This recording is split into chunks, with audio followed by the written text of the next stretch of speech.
So it's only been a few months since my last tier list, however, there's been a lot that's changed. There were mech rebalances, weapon rebalances, and a completely new mech to add to this list. So let's get started. For the sake of argument, we're just going to skip straight to the epic mechs. If you want to see my reasoning for all of these placements here, then you can go ahead and watch the full version of this video available for channel members. Redeemer, I'm going to put in B above Tengu. It really didn't change placements at all. It did get a buff, technically, but the buff that it got did not change its late game performance whatsoever. It only changes its low SP performance. So, it's better in lower SP now, but that was never really my primary concern when ranking these anyway. So overall, Redeemer basically stays where it was before. That's just going to be a solid B. The ability can, escape from every single status effect, as far as I'm aware, and put you back to where you were 10 seconds ago. And that's nice. However, that doesn't necessarily give you an edge in most cases, because your HP is not particularly great and your firepower is not particularly great. So the only thing that you're really doing is keeping yourself from being absolutely screwed over. Instead, you're just kind of screwed over. So compared to most things, you probably would still die. Aegis, I will put also B above Redeemer. Aegis is very, very solid. It is probably my favorite epic mech. I just like it a lot. The dome shield is very helpful against guided rocket spam and all kinds of things, which happens a whole freaking lot at lower SP. But even at max SP, it can be very, very nice. The HP on the dome shield is very high, though it does tend to go down at a little bit early at max SP, just because everyone's got so much firepower then. So the dome shield can't really keep up quite as well, and that's kind of a problem. Zephyr, I'm going to put actually at the bottom of mid-game. I think it's usable in mid-game lower SP, but I don't think it's recommended. It is one of the first mechs that I really tried to push myself to get rid of, just because it's so weak in terms of HP. It's so slow. The ability is nice, but you're probably freaking screwed, dude. It's so difficult. Unless you can kill somebody within that 3-second EMP time, you're hosed. And I don't have a lot of weapons that can do that super consistently. So yeah, bottom of C. Cheetah, I am going to put in F, below Juggernaut even. Cheetah's ability damage is really high, but it's tied to the 3 mines that it lays down, and those mines kind of don't do much. They mostly just take down mod shields if they have any, so very rarely does it even hit HP. But even if it does, that kind of ability damage is really not all that, right? It's not a big deal. In order to even make the mines useful, you have to put them in a place that's useful. And in order to put them in a place that's useful, you have to put yourself in that place first, and you as a cheetah are not particularly fast, and you are very weak in terms of HP, and your firepower is not exactly high. So you are very, very likely to die before you even get to the place where you want to place down your mines, so you're essentially stuck throwing them wherever and hoping that people just magically step on them and die for no reason. Panther. I'm gonna put Panther above Aegis. Generally at lower SP, I prefer Aegis over Panther simply because it's full protection. It's like full overhead protection versus Panther's just, single line barrier. But at higher SP, I would prefer Panther because the barrier is indestructible versus Aegis's dome shield, which tends to go down early, like I said. So it's a little bit of a case of where you're at in the game, I suppose. But I would have to say, generally speaking, Panther is the better long-term choice over Aegis. Killshot is top of C. It's better than Slingshot. But they are fairly similar, I will say, because really the only point of either of these mechs is just extremely high mobility with some type of guided weapon, because you're not going to be aggro with it most of the time. You're very weak in terms of HP, regardless of which mech you're using. You're probably not going to survive any more than like one encounter if you're trying to, hit people with more direct weapons. So you're pretty much forced to use exclusively guided type spammer weapons, in which case it doesn't really matter which one you're using. They're both very similar, but obviously Killshot is better because it's the same thing but with higher HP. Sentinel is also C, below Ares, which might surprise you because Sentinel is essentially supposed to be an epic version of Ares. It's supposed to just be a straight up better version of Ares. But it's not, because instead of the shield being wide, the shield is tall, which is garbage because it protects you against literally one extra weapon, and that's only sometimes, because the shield's actually not that much taller than Ares is. And the fact that it's so narrow means that it's really easy for people to use radius weapons to get behind your shield, and also just to kind of move around to the side and get you from an angle. It's a lot harder to get Ares because the angle of the shield protects you a lot better. But, even still, Sentinel can be spam upgraded. It's even cheaper to upgrade than Killshot, right? So you could just spam some upgrades into it to make it fairly tanky, and it's okay, yeah. Orion is going to be our first A tier. Now, you guys probably hear me glazing Orion a lot. That's because it's the best epic mech. It just is, right? In terms of your readily accessible, very cheap mechs, Orion costs like 1,000 to 2,000 A coins, and you can easily get an A tier mech just for that. So like, why wouldn't you, right? It's extremely strong. The ability instantly turns anybody on their heads. There's only like a couple things that the Hunter's Mark doesn't really work on, but in general, it's just like, you get a 2.5 times damage multiplier, dude. It's ridiculous.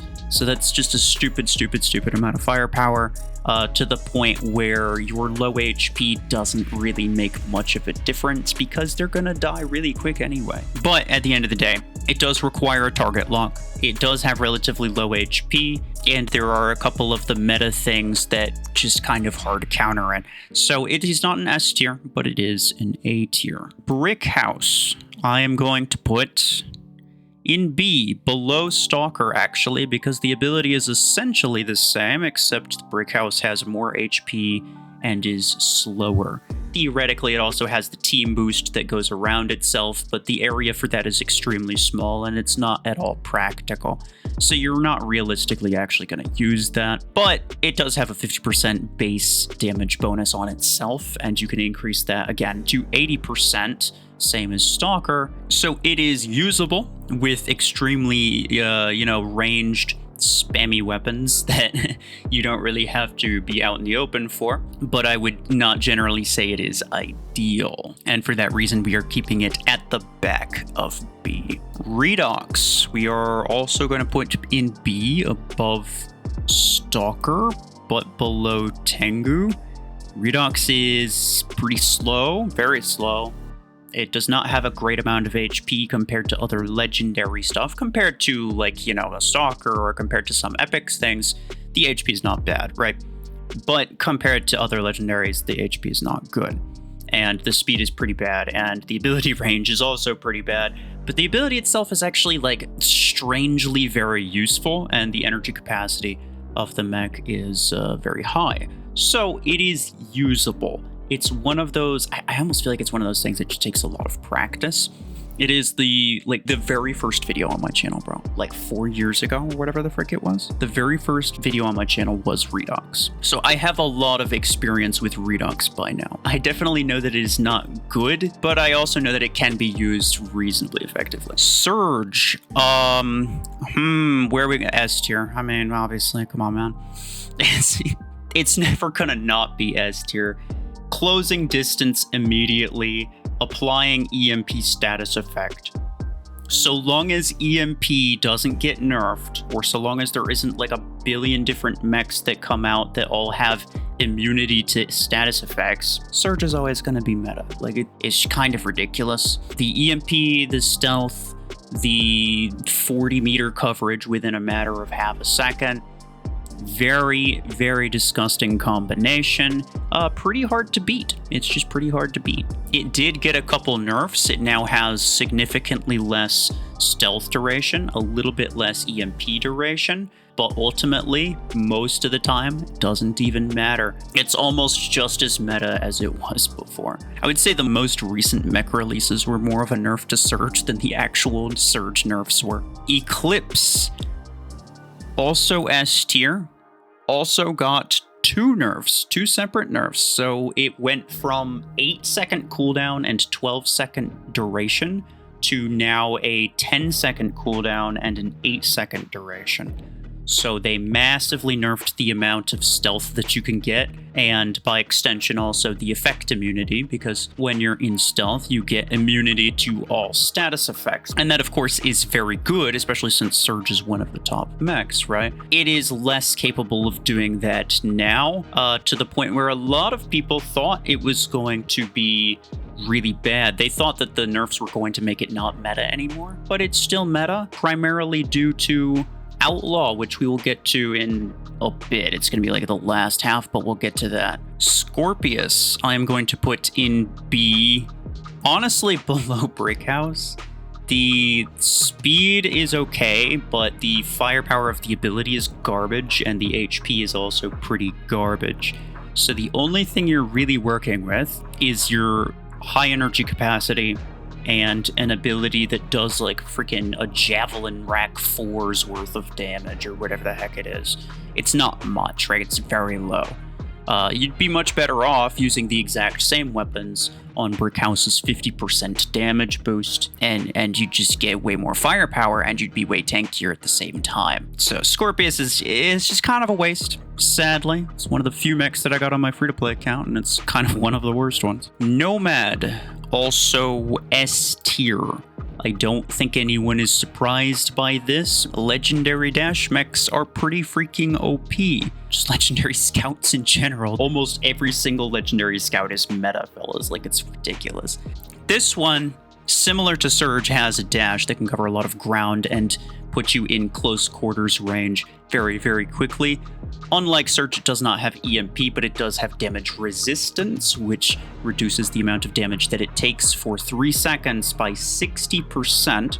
3 seconds is not a lot of time, but if you hit someone, you can actually dash again and get another 3 seconds of resistance time. So that's a lot of resistance for a reasonable amount of time, making you very, very tanky and pretty impossible to escape. Gatecrasher, I will put in B below Redeemer. Gatecrasher is the best of the random legendary mechs with damage-based abilities that kind of don't do a whole lot besides just having a damage-based ability. There's quite a few of them, sadly. Silverthorn too. Gatecrasher's pretty good though, because it has a lot of damage in the ability now. It's a lot easier to aim the ability since the buff that it got. But even still, the theoretical value of it being able to punch people through walls and get kills that way, or even just deal damage that way, is still incredibly impractical, and you're just probably not going to use it that way. You're probably going to use it for just raw damage, just connecting to a mech specifically.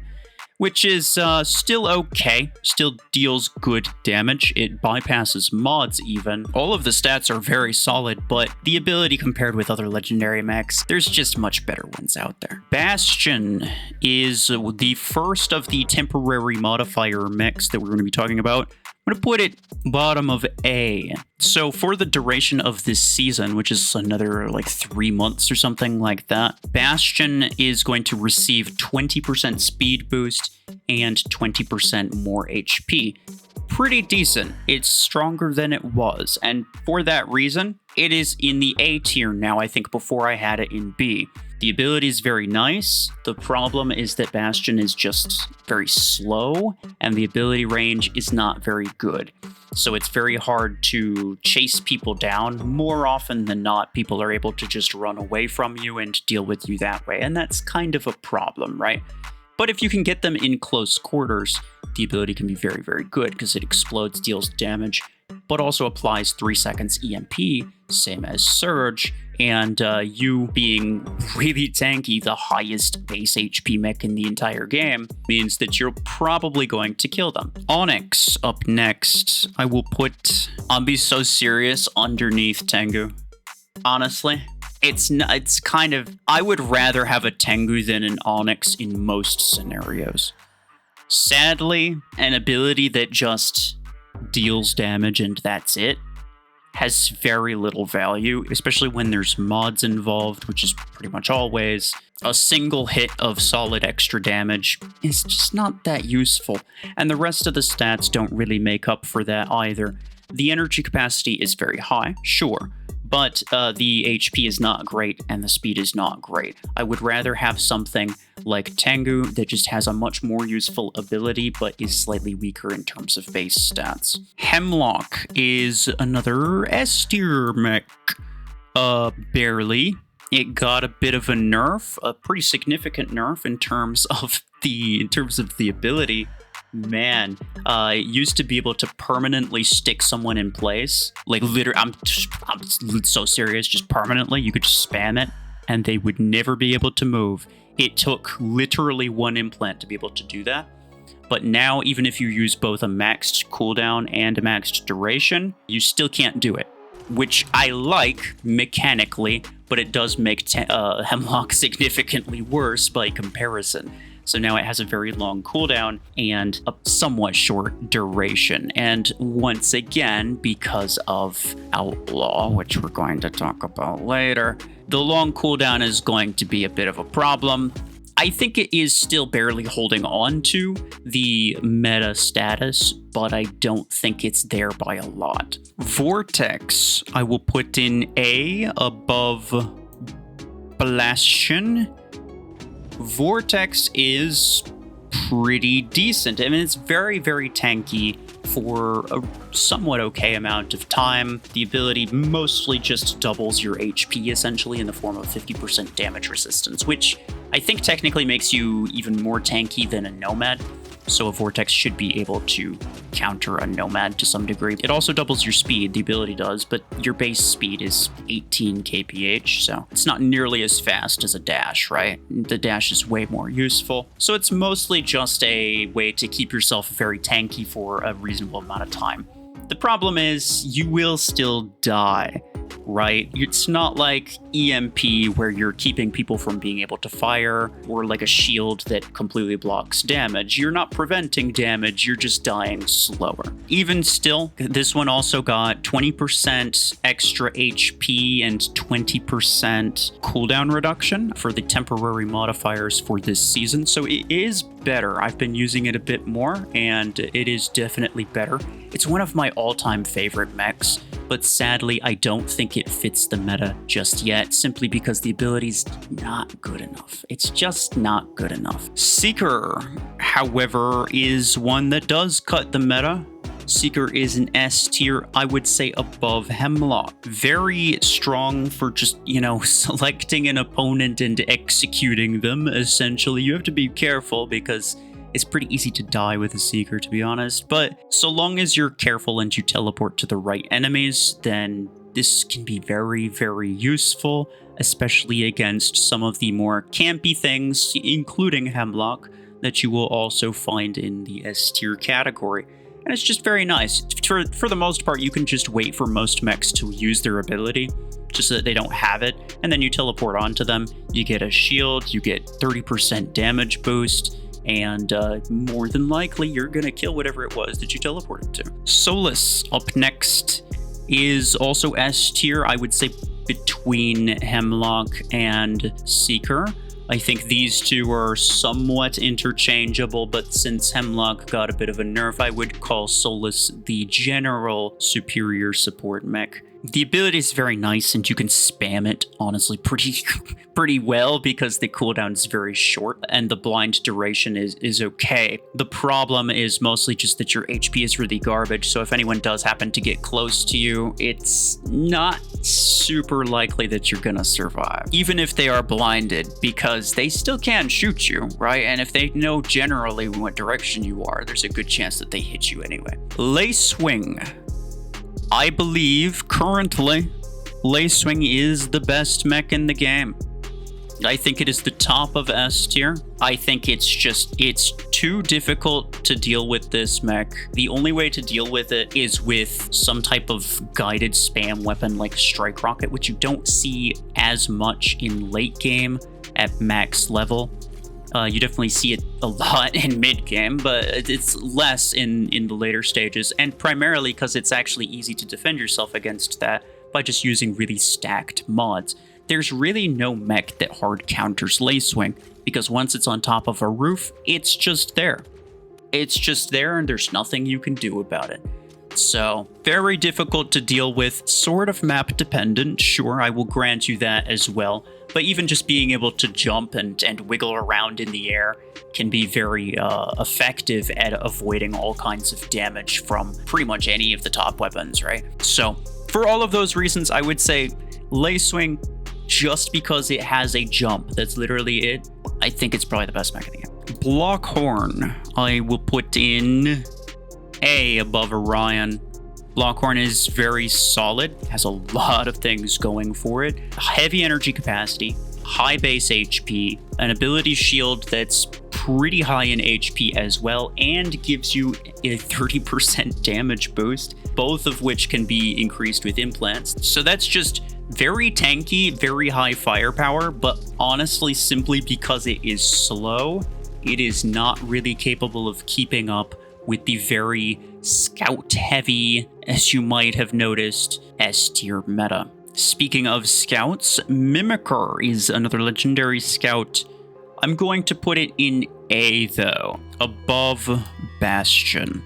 It is not meta. It's the only legendary scout that isn't meta. And honestly, the reason is just because the ability is nothing crazy. You basically just target an enemy, and depending on what their mech role is, you get some type of buff. And some of those buffs can be pretty good. Actually, all of them are solid. Mimicker recently got a buff for the healing and the shield abilities that it gets from support and tank mechs respectively, and I think both of those were needed. It is a better mech now for sure, but I don't think that it is meta, simply because a bit of healing and a bit of shield is nothing really crazy. Deathwalker is S tier, obviously, below Eclipse, I would say. Now, Deathwalker used to be a lot higher, but the reason that it's not is, once again, Outlaw, which we're going to get to in a second. But in general, like, Deathwalker, bro, this thing is impossible. This thing is obnoxious. It literally, you kill it and it just respawns. The ability, it just allows you to continually respawn, even after dying. You just keep feeding bodies over and over and over and over. Has heavy energy capacity, has okay speed with the speed boost that the ability gives it, because why wouldn't it?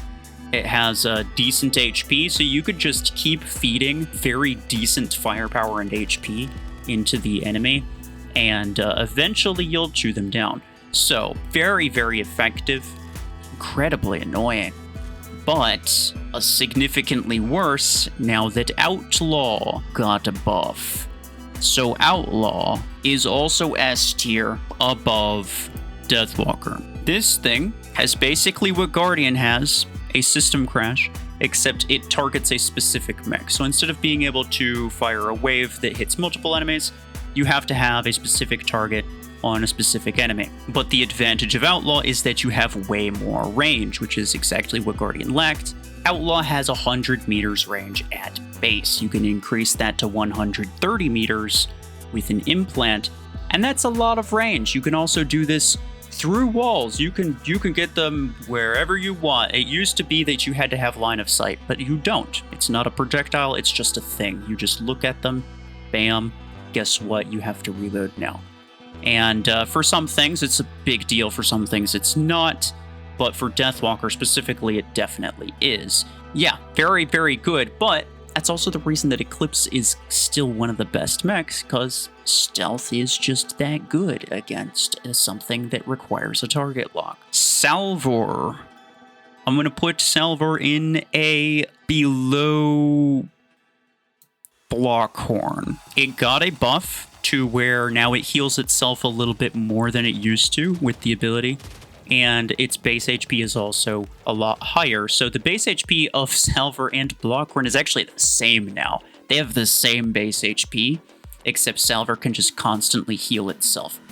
It's very nice, but at the end of the day, the amount of healing that you get is not crazy enough to keep you alive in a lot of situations. You can obviously use your healing ability to heal your allies as well, and that is very useful. It's more capable of surviving out in the open now, and because of that is able to support the kinds of allies that actually need it the most. So it is a lot better. Is it better than Orion? I don't know, maybe I'll leave it up to you guys. I'm kind of back and forth on that. Dreadnought. I will put also a below Orion, above Vortex. Dreadnought, good HP. The ability does a lot of damage, and it applies 2 seconds of EMP, which is very strong individually. But at the end of the day, there's just other mechs that kind of have it way better. I do think it's more valuable now by comparison, simply because, same with Bastion, simply because Surge's EMP got a nerf, and that honestly is enough to consider Dreadnought a bit more, because it used to be that Surge had 4 seconds of EMP, and then you could also extend that with ability duration implants, so you'd have like 5.2 seconds of EMP, whereas Dreadnought would only have 2 seconds. So obviously, if both use their ability on each other, one of them is going to be the clear winner, and it's not the Dreadnought. And the same kind of situation was going on with the Bastion, where Bastion has 3 seconds and it can't be extended. But now that Surge's is down to 3, that's more in line with Bastion, and it's a bit closer to Dreadnought as well. Dreadnought having a lot more firepower in terms of energy capacity, and also an ability that deals quite a lot of damage. Parasite, I would put top of A, above Blockhorn. Now, Parasite suffers from the same thing honestly most tanks do. It has a long cooldown, which means the Outlaw is going to completely mess it up. However, so long as it's not dealing with that, the ability is kind of just ridiculous. You attach to someone that you have line of sight to, within 80 meters, I believe. Once you attach to them, 30% of the damage that you take gets redirected to that enemy, so you slowly just transfer damage that people deal to you back toward one of them, while at the same time giving yourself 90% damage resistance. So you become an absolute super tank while transferring a lot of the damage dealt to you over to one of them. So it's almost a guaranteed, at very least, kill trade. However, I still don't think the Parasite is top meta, simply because it's kind of slow. The ability range is not super high, obviously hard countered by things that have stealth, something like Outlaw, and also if you attach to like a Deathwalker and it dies, it can just respawn and it clears the link that you had on it. Volti, I will put in probably A tier, probably below Bastion. Volti is very annoying. The ability could just, it just basically just deals damage to basically whoever it wants within, I believe, 90 meters range. It's funny, it's nice. It shoots damage downward, essentially, from a little drone that it teleports to them. But that also means that they could just equip a canopy mod, and it's mostly useless. It's usable, but I don't think that the range is really long enough to make it an S tier type of mech. Silverthorn, one of the newest mechs. I'm gonna put it above Onyx, but below Tengu. It's very similar to Onyx in terms of usability. It's slightly faster, slightly more HP, so there's less of a downside there. You fire projectiles at an enemy, and it slows them down for 3.5 seconds after you hit them. 50% of the damage that you deal to that mech stacks up in additional ability damage. So it's essentially a 50% damage boost on a little bit of a delay, which in itself is not great, but the additional fact that that damage boost has a cap of 60,000 is not that good. It's a little bit of extra damage and it's okay, and the slowing effect is nice, and the cooldown is also kind of short, and the base stats are alright. So I'm going to put it in solid, but generally speaking, the ability is just eh. Blizzfrost, I am going to put in S, above Nomad.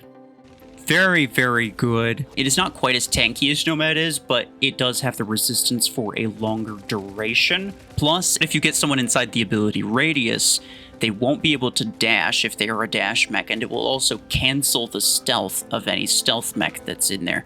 So it's very nice. It doesn't have a dash, so it's not quite as fast, but it is still very mobile, very tanky, and has a decent amount of firepower as well as ability damage. And finally, the new mech Citadel. I'm going to put Citadel in a below Parasite. I think it is very good, but I don't think it is meta-worthy. The ability gives you a speed boost. It does similar to what Blizzfrost does, where it prevents enemies from being able to dash or jump. It also significantly reduces the amount of duration that it deals with status effects like EMP and daze, so you won't be stuck for nearly as long either. All of that's very useful. On top of that, it gets a shield with rather significant HP to be able to tank quite a lot of damage. But at the end of the day, outside of the shield, it really doesn't have anything specifically going for it for any mech that is not a dash-based whatever thing. So outside of the few mech abilities that it counters with its area, it doesn't really have much of an edge on most of these other things, and for that reason, I do not think that it is S tier, but I do think that it is high A tier. And that is it. You guys can let me know what you think about this tier list. As always, I am not fully married to this. If you have notes that you want to make about certain things, or maybe you just think that I should give a certain mecha a little bit more attention, go ahead and let me know. But this is my current opinion, and now that all of the rebalances are done, and now that we have a new mech with the temporary modifiers, this is how I would expect the meta to stay for the next 3 months at least. But otherwise, that will be it for me. Appreciate y'all. Take care.